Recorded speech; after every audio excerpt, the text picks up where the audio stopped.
Olá a todos, sejam muito bem-vindos às Histórias Clínicas. No programa de hoje vamos falar sobre psicoterapias e coaching. Para isso convidei alguns colegas meus e vamos também até Coimbra conhecer a doutora Paula Castilho e a intervenção que ela tem desenvolvido com as terapias de terceira geração, nomeadamente o Mindfulness. Para isso, convidei alguns colegas meus. Tenho aqui a doutora Tânia Minhoz, psicóloga de orientação cognitiva comportamental. Olá Tânia, bem-vinda. Olá, André. Tenho também uma estreia, aqui o Dr. Tiago Sequeira, psicólogo, psicanalista. Bem-vindo, Tiago, ao Histórias Clínicas. Obrigado, André. Começo por lançar a pergunta aqui à Tânia. Psicoterapia, o que é e quais são as diferenças de outras intervenções da psicologia? Ok, então, se eu percebi bem a pergunta, se calhar começo por partilhar que psicoterapia é uma coisa pós-psicologia. Okay. Se eu disser alguma coisa de errado, por favor, não me deixe ficar mal, Tiago.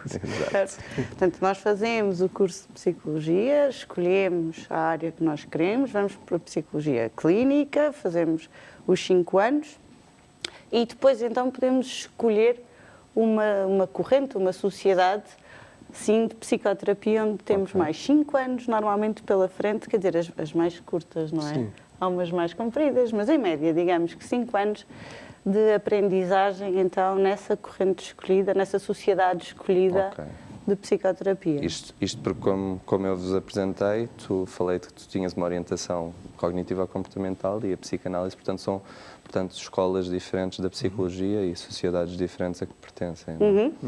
Há algumas diferenças também e há alguns pontos de união entre ambas. Mas, de facto, a psicoterapia tem este caráter também de uma estruturação do acompanhamento. E, portanto, não é como um único acompanhamento, uma única consulta pontual de psicologia. Vocês fazem, de facto, com um método, cada um com o seu, não é? Sim. E, se calhar, gostaria também que me falassem um bocadinho destas diferenças entre, nomeadamente, das vossas duas escolas de psicoterapia. Ok. Aqui, se calhar, agora passo a palavra aqui ao Tiago. Pois eu fiz a minha formação em psicanálise, porque era a corrente com que me identificava e gostava, não é? Porque eu fiz a formação no ISPA, que foi uma formação muito virada para a dinâmica e para a psicanálise, e, portanto, depois fiz a minha candidatura à Associação Portuguesa de Psicanálise e Psicoterapia, que foi uma associação formada pelo professor Coimbra de Matos e pelo professor Carlos Amaral Dias. E que é uma escola de psicanálise mais virada para a psicanálise contemporânea, portanto, não tão clássica, virada para a relação do psicanalista com o paciente, e fiz a formação, de facto, nessa associação. Foi uma formação que dura aproximadamente 4 anos, teórico-clínicos. Depois, no final, faz a apresentação da memória de um dos 2 casos clínicos que são supervisionados individualmente. E, portanto, hoje em dia aquilo que eu me dedico essencialmente é a psicanálise, não é? Que assenta neste pressuposto de que é através da nova relação, a relação entre o paciente e o analista, que se dá a cura da patologia, em que o psicanalista é alguém que parece completamente diferente de todas as pessoas que aquele sujeito teve na sua vida, não é? E que estabelece uma relação nova e sanígena que permite a cura da patologia, não é? Portanto, digamos que na psicanálise contemporânea assenta essencialmente na investigação. E, portanto, a psicanálise contemporânea é uma ciência em que se segue o método científico, portanto, faz-se investigação, observação, colocam-se hipóteses e, como em todas as ciências, temos muitas dúvidas e vamos colocando imensas certezas, não é? A psicanálise clássica é mais virada para conceitos antigos e muitas certezas. Mesmo hoje temos algumas diferenças, não é? Temos o que é chamada psicanálise e temos uma estrutura nova, diria a psicodinâmica.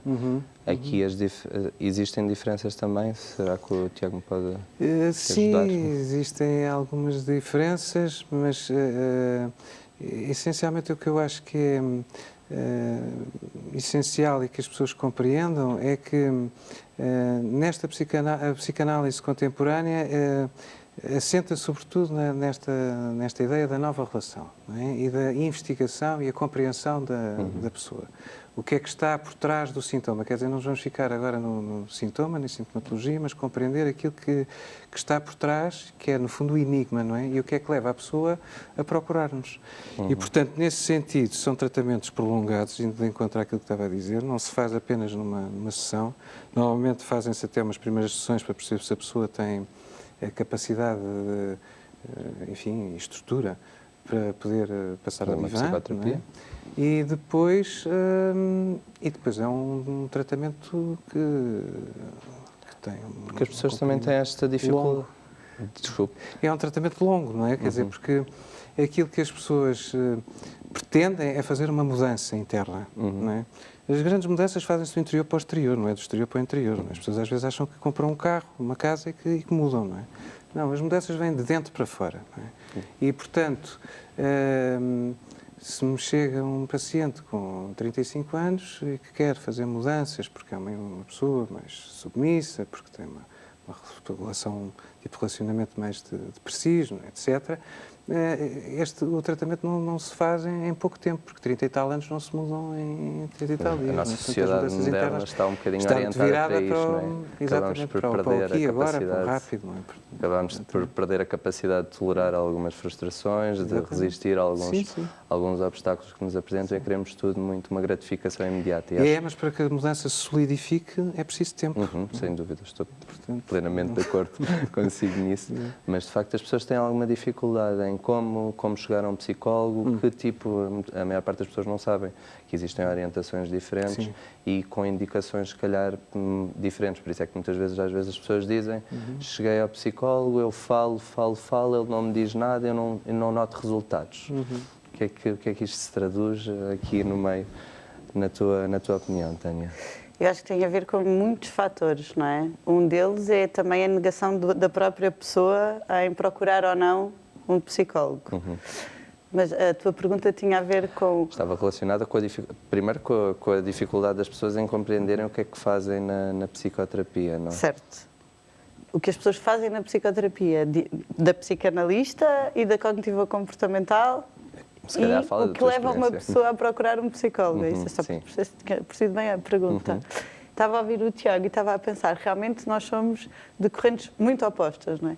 O sujeito tem 35 anos, é preciso chegar até aos 35 anos e que faz todo o sentido para me compreender quem eu sou hoje, não é? E como é que cheguei, não é? Aqui. E como é que cheguei até aqui? E quando chegam a mim, a questão é, o que é para fazer? Qual é o problema?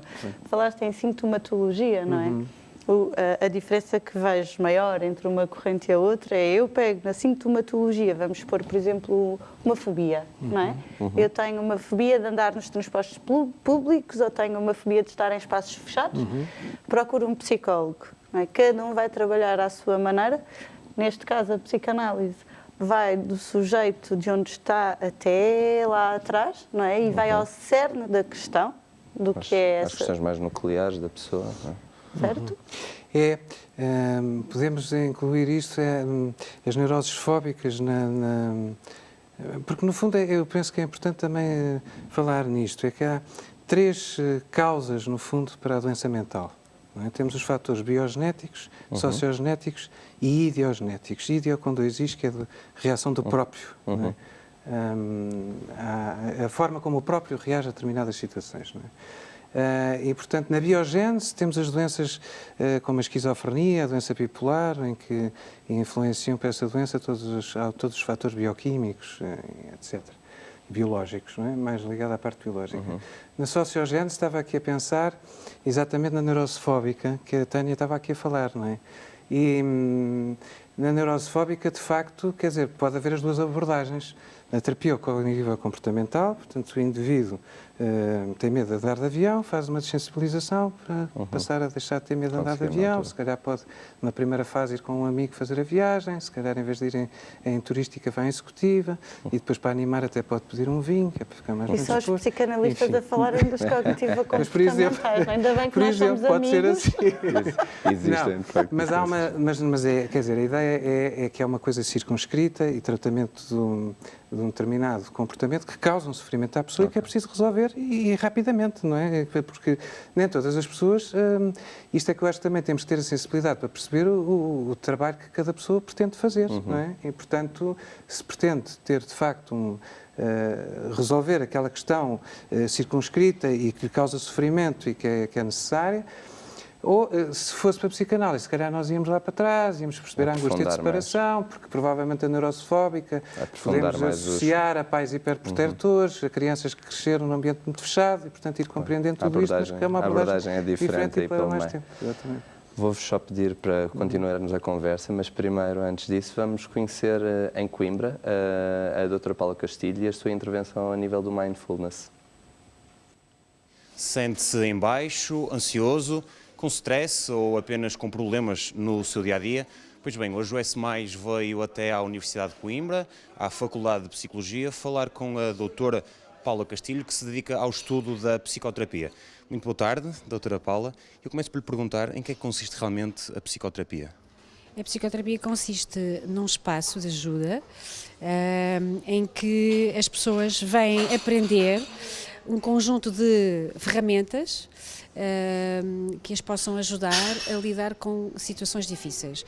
Podem ser contextuais ou difíceis no sentido também interno, de lidarem com emoções difíceis, com sentimentos e pensamentos difíceis. Portanto, é um espaço de ajuda que pretende, no fundo, promover o desenvolvimento de recursos que possam ajudar a pessoa a sentir-se mais equilibrada, regulada e, com isso, saber escolher melhor o que tem que fazer, estabelecer os seus objetivos e funcionar de acordo com aquilo que é importante para ela. É isso que é a psicoterapia.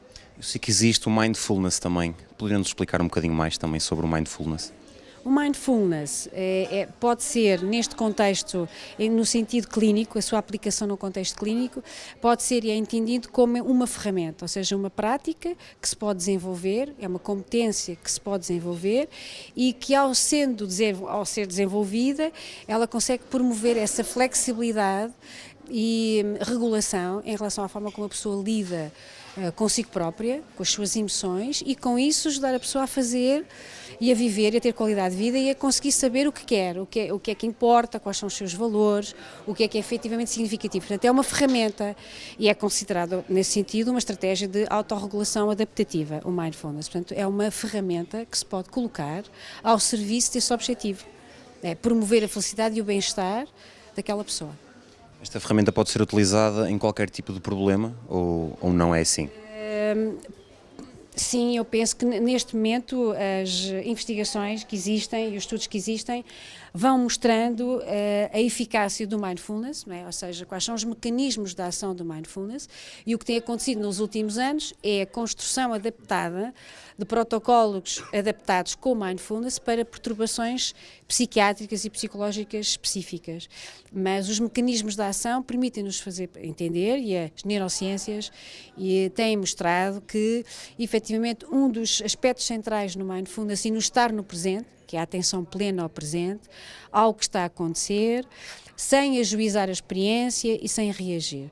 Portanto, tem um componente muito, muito importante de anti-evitamento, não é? Porque o evitamento é um dos aspectos centrais do problema psicológico, é no fundo um efeito do problema, mas também ao mesmo tempo um fator de manutenção do problema, o escaparmos das coisas difíceis, externas ou internas, e portanto o mindfulness permite essa promoção de estar com as coisas tal como elas são, sejam boas ou más, é estar com elas numa atitude de receptividade.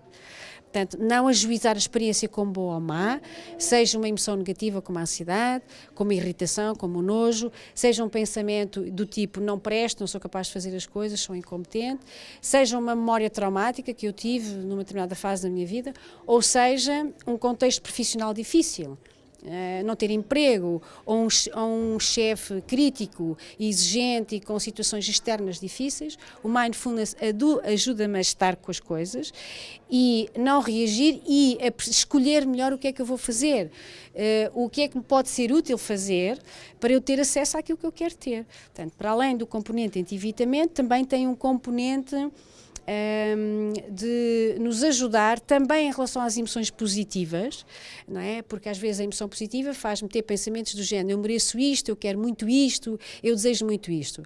Às vezes até descubro que no fim, depois de ter acontecido, que eu não queria verdadeiramente aquilo, e o mindfulness ajuda mesmo a passar do pensar sobre a experiência para a experiência direta. Não estou a pensar se gosto disto ou porque é que eu sou assim, vou ter um contacto direto com a experiência, ajuda-me ao permitir-me estar com as coisas positivas, excitação, realização, contentamento ou negativo, medo, nojo, irritação, ciúme, ansiedade, permite-me não responder em função disso e responder em função do que eu quero. Portanto, ajuda imenso as pessoas a descobrirem o seu autoconhecimento do que é que querem, do que é que faz sentido e como é que querem encaminhar a sua vida. Portanto, tem um componente, ajuda imenso, porque as terapias de terceira geração são terapias que se centram, focadas muito no aqui e agora, no contacto com o momento presente, com o estar presente, são terapias focadas no corpo, portanto, o mindfulness também permite uma exploração corporal e perceber melhor a ligação entre corpo e mente, estando ligado ao corpo, o corpo tem uma propriedade incrivelmente fabulosa de regular os estados mentais e de estabilizar e que nos faz, de facto, escolher aquilo que queremos, fazer uma vida em função de valores, mais centrada com aquilo que nós queremos e que nos ajuda depois a ter uma ação comprometida, o que é que eu tenho que fazer para ter aquilo que é importante para mim. De facto, muito interessante esta intervenção da doutora Paula Castilho e as novas aplicações do mindfulness. Tânia, aqui o mindfulness surge como uma terapia que evoluiu da cognitiva comportamental, da tua área, mas que ganhou uma grande popularidade nos últimos anos. De onde é que isto poderá vir? As pessoas não estão aptas para fazer as outras terapias? Procuram terapias novas? O que é que se passa? Bem, primeiro, eu acho que as pessoas não têm acesso a todo o tipo de terapias que existem, não é? É difícil, até mesmo nós psicólogos, acho que às vezes é difícil acompanharmos o que elas vão crescendo e evoluindo e transformando-se, não é? E, portanto, acho difícil as pessoas terem acesso a todas as que existem.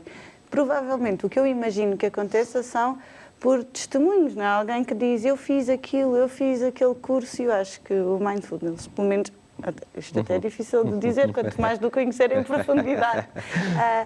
Sinto que as pessoas podem até, o conhecimento que têm é que as pessoas até podem fazer workshops Sim. não é? Nem precisa Hoje em dia temos uma panóplia, temos imensos livros que surgiram de repente sobre mindfulness. Exatamente. E pode ser uma autoajuda também, não é? A pessoa não precisa do investimento que eu sei existir numa psicoterapia, por exemplo, mesmo a cognitiva comportamental, até a psicanálise, onde o sujeito tem que investir, além do dinheiro que gasta, o tempo, o trabalho interno, o deparar-se com as questões todas que o levaram ali e que tem para resolver, que não são fáceis, não é? Uma mudança implica sempre algum sofrimento, não é? De alguma forma, de reflexão, eu chamo de sofrimento no bom sentido, sim. não é? De nos depararmos com as coisas que nos estão a fazer mal.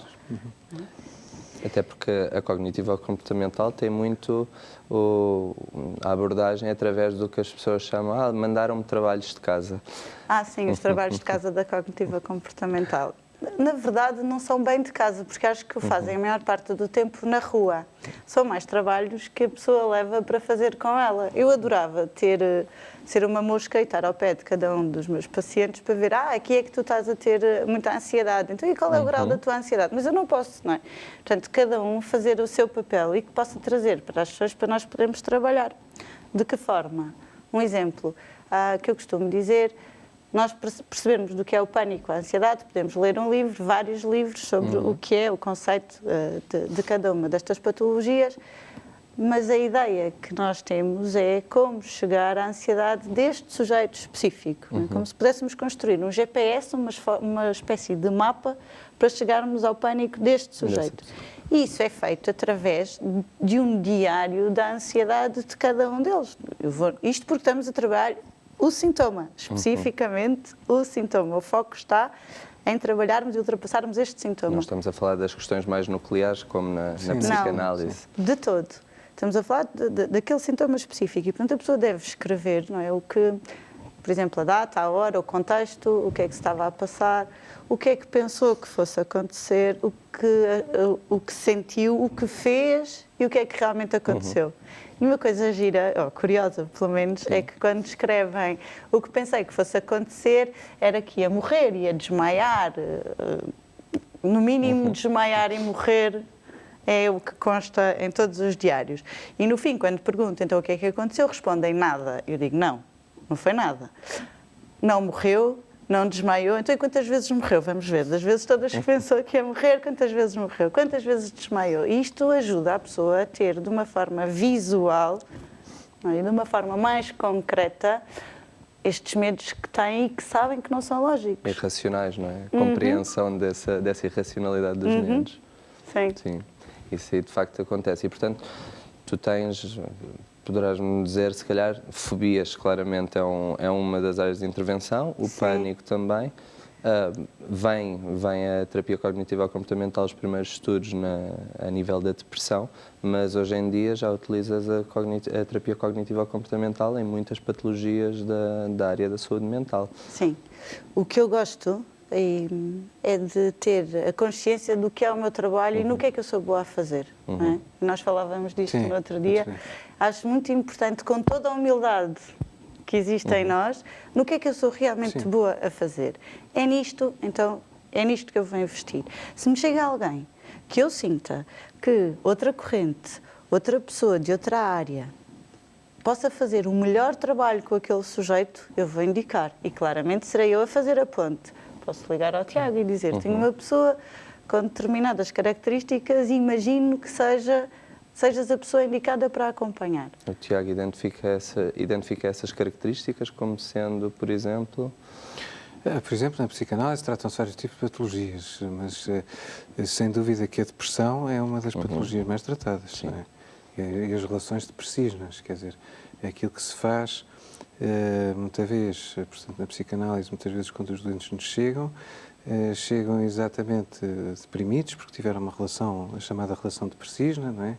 Em que são, muitas vezes, estou-me agora aqui a lembrar de uma paciente que tinha uma mãe que era extremamente dominadora, controladora, autoritária, e, portanto, o que aconteceu foi que a paciente tornou-se era uma mulher extremamente submissa.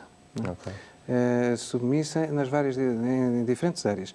Mas foi interessante porque ela não me chegou por causa disto. Ela chegou-me porque tinha desenvolvido uma patologia psicossomática, quer dizer, ia com frequência parar ao serviço de urgência. Da psicossomática é, de facto, a manifestação da saúde mental, dos problemas mentais através do corpo. Exatamente, através do corpo. Ia com frequência parar ao serviço de urgência com manchas que de repente lhe apareciam no corpo, com a face inchada, enfim, depois tinha que ir para a urgência por causa dos edemas das lojas, etc. Dor, não é? Também exatamente, portanto fazia os corticoides, mais os antihistamínicos e tal. E andou assim vários tempos, não é? Foi imenso tempo a ser estudada, de várias especialidades, ninguém encontrava. A ser tratada sem haver uma causa para até que de repente há um médico que lhe diz, independentemente do que seja, acho que deve fazer uma psicanálise ou procurar uma ajuda. E foi assim que ela me chegou, não é? E quando nós começámos a fazer o trabalho psicoterapêutico, não é? Na análise, começámos exatamente a ver isto, não é? Que o que ela tinha tido era uma mãe extremamente autoritária, dominadora, controladora, e ela tinha se tornado uma pessoa extremamente submissa, não é? E isto depois cresceu muito submissa, e isto depois teve até várias implicações em termos das relações até amorosas, porque nas relações amorosas ela também ficava sempre neste papel. Os namorados é que escolhiam o cinema, os namorados é que escolhiam os restaurantes, os namorados é que decidiam as viagens, quer dizer, e ela é sempre neste papel que era um papel muito com o que tinha vivido com a mãe, não é? E curiosamente, ela, a meio da análise, resolve ir viver sozinha, não é? E, portanto, quando se começa a autonomizar e se afasta da mãe, começa viver sozinha e aos fins de semana, às vezes ia visitar a mãe. E de repente começámos a perceber que era aos fins de semana que ela tinha as crises e que ia parar ao serviço de urgência. E um dia na sessão, ela pergunta-me, tinha vindo a urgência e dizia-me assim, mas afinal, que alergia é esta que eu tenho? E eu na altura respondi-lhe, eu acho que é alergia à sua mãe. Aquelas coisas que são A sempre... partir daí, Que dizem as começou-se a poder psicanalistas. trabalhar todas estas questões, não é? Aqui entra a disputa entre a psicanálise e a cognitiva. Exato. Mas pôde-se começar a trabalhar tudo isto, não é? Começou-se a criar espaço mental até para ela perceber este tipo de relacionamento que tinha, a começar-se, no fundo, a autonomizar, a separar-se mais da mãe, a tornar-se menos submissa, mais autónoma, mais dona da sua vida, não é? Pronto, e a saber quem era ela, e o que é que queria ser e para onde é que queria ir. E, portanto, as crises depois acabaram por ir desaparecendo, não é? À medida que ela se tornou bastante...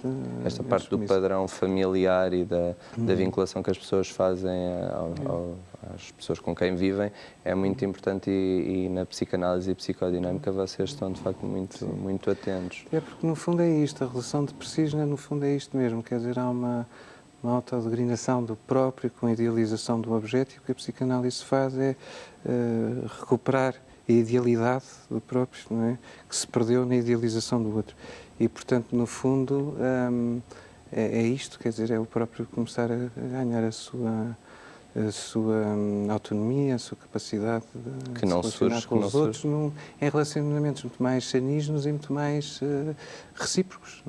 Que não surge no imediato também porque são estruturas que vão sendo criadas também ao longo de muitos anos de evolução. Exatamente. Portanto, as pessoas quando chegam à vossa consulta e esperam resultados imediatos, isso nunca, na psicanálise e psicodinâmica, nunca vai acontecer. Não é? Apesar de, enfim, na depressão, ao fim de algumas sessões, começam-se a ver as melhorias. Não é? Isso também é outra coisa que nós falámos, não é? Que é a complementaridade das terapias. Não é? Quer dizer, eu acho que nós temos que perceber que, o que a Tânia estava a dizer, se é boa terapeuta cognitiva comportamental, depois deve fazê-lo. Se eu acho que sou bom psicanalista e gosto de fazer, devo fazer. Se tu achas que és bom médico a medicar, deves medicar. E eu acho que estas coisas se podem complementar. Por exemplo, e muitas vezes na depressão, e nos casos mais graves, não é? Os doentes começam a fazer psicanálise e precisam de estar medicados com antidepressivo e com ansiolítico. E, portanto, depois ao fim de um tempo largam, não é? Mas as coisas complementam-se e vice-versa, quer dizer, não é? Os estudos indicam que, de facto, a abordagem multidisciplinar e as duas intervenções têm os melhores outcomes para o doente. Portanto, acho que isso é o que faz sentido. Claro. Que é preciso depois é que haja uma boa comunicação entre todos nós, não é? Porque, no fundo, estamos ali por causa daquela pessoa que apresenta um sofrimento, não é? Portanto, devemos é depois comunicar uns com os outros e nos acompanhando e dar seguimento ao doente. Plenamente de acordo. Vamos, entretanto, voltar mais um bocadinho e continuar a falar sobre as aplicações do Mindfulness com a doutora Paula Castilho. Como é que se pratica o Mindfulness?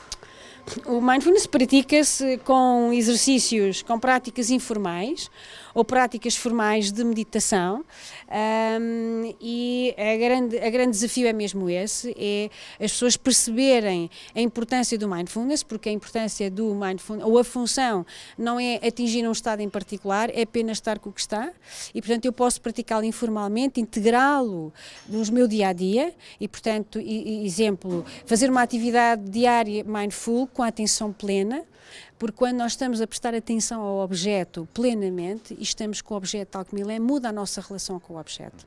Não é? E, portanto, eu posso lavar os dentes mindful, porque o que é que acontece connosco? Como a mente nunca está no presente, tem uma natureza irrequieta, o cérebro está sempre num estado de discrepância entre o que está agora a acontecer e o que eu queria que acontecesse. Não é? Esta discrepância faz com que a mente esteja sempre ou no futuro, a pensar no que é que eu vou fazer amanhã, ou de facto a recordar e a rever o que aconteceu ontem. E, portanto, a mente vagueia. Verdadeiramente o corpo não vai para lado nenhum, mas a mente distrai-se e há informação externa e externa que rouba a atenção da mente. E, efetivamente, quando andamos dissociados e no piloto automático, muitas coisas não saboreamos. Não prestamos atenção. Eu vou dar um exemplo. Comi um chocolate porque me apetece, vai-me saber bem e eu escolho comer um chocolate. À par das tantas estou distraída, a minha mente está a comer o chocolate, mas estou a pensar no programa que eu tenho que filmar. Tenho que ir para Coimbra, tenho coisas para fazer, não é? Isso faz com que eu depois a seguir vou dizer, tenho que comer outro porque eu não saboreei. O mindfulness e o facto de eu estar presente com as coisas, a tomar banho e ligado ao corpo no banho, enquanto estou no banho plenamente, isso vai criando uma uma possibilidade de desensibilizar o corpo e o cérebro do stress e conseguir saborear e estar com as coisas como elas são, e isso cria um estado mental de serenidade e um estado corporal de tranquilidade. Portanto, o objetivo do Mindfulness é essa qualidade, atingir essa qualidade. Portanto, práticas informais que, no fundo, ajudam as pessoas a ter uma atitude menos reativa. O stress é a reatividade, basicamente. E depois as práticas formais é que me fazem descobrir com meditações de mais de 15 minutos, de 20 minutos, focadas em determinados temas, por exemplo, o mindfulness da respiração, o mindfulness do pensamento, das emoções. Vamos aprendendo a lidar com os aspectos internos difíceis. De facto, a respiração é importante, nós temos de ter uma âncora onde regressar, porque a mente distrai-se e foge, e efetivamente há muitos exercícios com o treino da respiração e de repousar na respiração, porque a respiração estabiliza de facto o corpo, e a partir daí aprendemos a regular aquilo que o cérebro faz, porque o cérebro é uma máquina verbal, não é? Produz pensamentos e interpretações, portanto dá uma qualidade incrível na relação interna. As pessoas ficam mais tolerantes, mais receptivas àquilo que está a acontecer com elas, promove também conectividade aos outros, mais tolerância com os outros, e leva também, pelo este componente de abertura e de compaixão, de receptividade, de tolerância, a uma maior responsabilidade ética com os outros e atitudes menos agressivas com os outros. Vamos agora fazer uma curta pausa, mas antes disso queria-me despedir aqui do Dr. Tiago Sequeira. Muito obrigado pela presença, foi uma mais-valia aqui no programa. Obrigado, André, eu é que agradeço o convite. E entretanto, Tânia, nós vamos continuar, vamos falar sobre coaching, mas voltamos a seguir ao intervalo.